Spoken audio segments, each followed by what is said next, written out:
Canadian Bulldog here.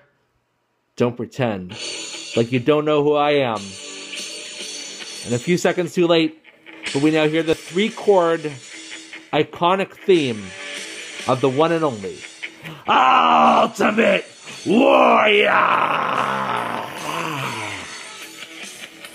This is lovely music, but I am going to turn it off there. Yeah, so like many of you, I was on Twitter last night, just reading through all the news, and I saw, originally from Triple H, or at least I'm assuming he was the one who posted it first, but the passing of the Ultimate Warrior. And like many of you, I'm in shock. I'm absolutely in shock right now. And it's one of those things where, damn, he was such a huge part of my childhood, of our childhoods as wrestling fans.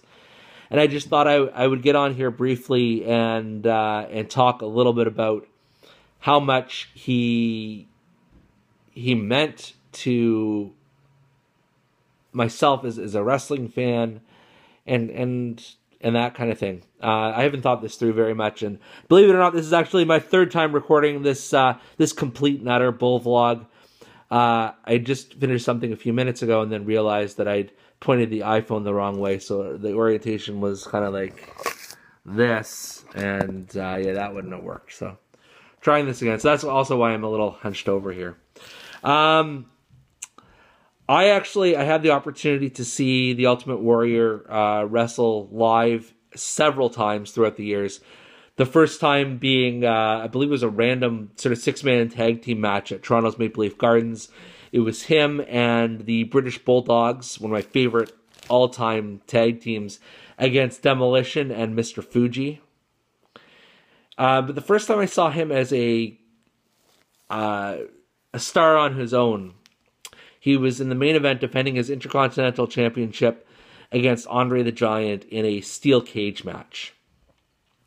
Now, many of you heard about the Andre matches, how they were, like less than a minute and that kind of thing, and not very good wrestling matches. This one was not long.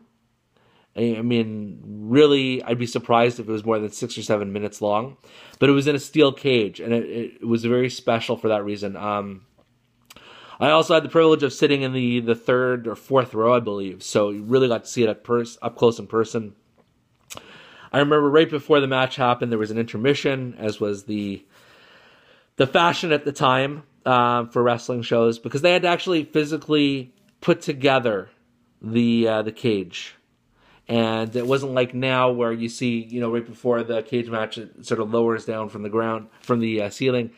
They had to actually physically assemble the cage, put it together.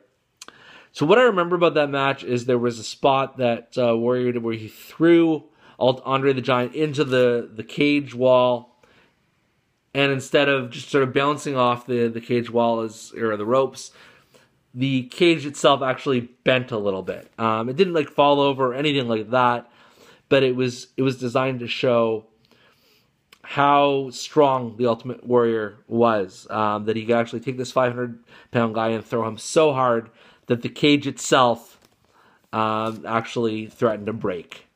And it was just, like I said, just an amazing, amazing visual. Other times I saw him, of course, at Toronto Skydome, and I wrote about that just last week on CanadianBulldogsWorld.com. Not meant as a plug, I'm just saying. And that was where he won the WWF World Heavyweight Championship. And the thing I don't think a lot of people who are newer fans actually realize or know about this is that he was very widely expected to win the championship in that match. It was a little secret that there was no secret that Hulk Hogan was preparing to ride off into the sunset and make a movie. I believe it was Suburban Commando. So we knew the Warrior was going to win, but it was just how it happened, the emotion involved with it. When you see Hulk Hogan climb back into the ring after he lost, very dejected look on his face, and he goes and shakes the hand of Warrior and gives him a big hug, and Hogan goes to step back onto the little carts that they were little wrestling rings that would transport you to and from ringside, and he actually fell. Excuse me, because he was so dejected. And it's just like little things like that, but it just really helped to put over the Warrior as a credible threat. So there was that match. About a year or so later, I saw Warrior against The Undertaker. And this was right after their feud began, where he locked him in Undertaker locked Ultimate Warrior in an airtight casket, which is especially morbid, today, thinking about it. But then I saw him with The Undertaker, like they were a tag team, and many people probably don't remember this match. It did the house show. Yeah. Should we start again? Should we do this for a fourth time? No.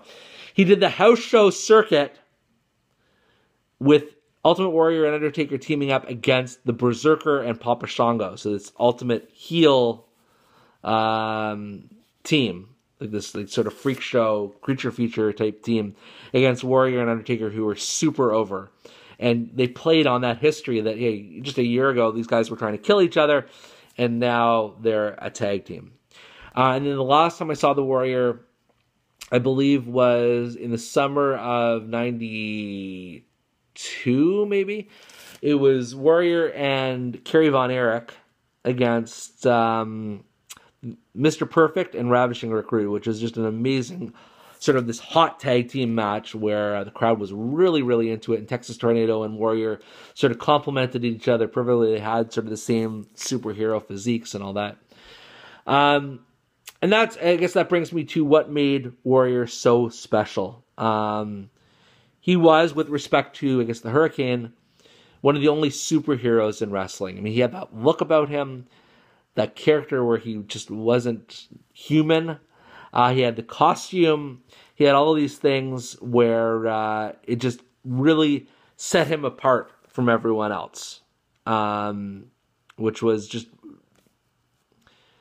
it really worked for him, I guess is what I'm saying. I remember the self-destruction of the Ultimate Warrior DVD, which was really probably, and I wrote the review of it on my website, but it was one of these things where I'm sure it was Vince McMahon trying to flex some muscle and say, hey, you don't want to be one of us, you don't want to be one of our certified legends, well, we're going to screw around with you. And, seeing snippets of his Hall of Fame speech over this past weekend where Warrior explains just how much that particular DVD hurt him. Not only because people were burying him, but also because he did not know, he says he didn't know how people thought about him backstage, how management thought of him. And so you could see really, it seemed like he got a lot of closure with the Hall of Fame speech, and especially the Raw on Monday. I remember watching that, and they said, coming up next, a speech by the Ultimate Warrior. I was, what? Like, that wasn't advertised, and it's just cool, but just did not expect that. And he seemed to get a lot of things off his chest and talk about the character living forever and all these things that now just look so poignant and so timely. It's incredible when you think about it. Ultimate Warrior was never one of my favorite wrestling characters, but was an absolutely massive part of my childhood. I became a wrestling fan in the late 1980s, and he really hit that peak around 1989, 1990 or so of his career. So it sort of dovetailed perfectly for my wrestling fandom. And like I said, even as I wrote about him just last week, it's hard to underestimate the impact his career had on many people, in the business, many people following the business, and on all that stuff. So I guess I just wanted to say, rest in peace, Ultimate Warrior. You truly were an icon like no other. Such a memorable character. And thank you very much for the memories. I'm obviously still very much in shock here, but thank you, Warrior, for everything you did. And I'm glad that it seems like you had that closure you needed. So rest in peace, and I'll be back soon with another complete and utter Bull vlog.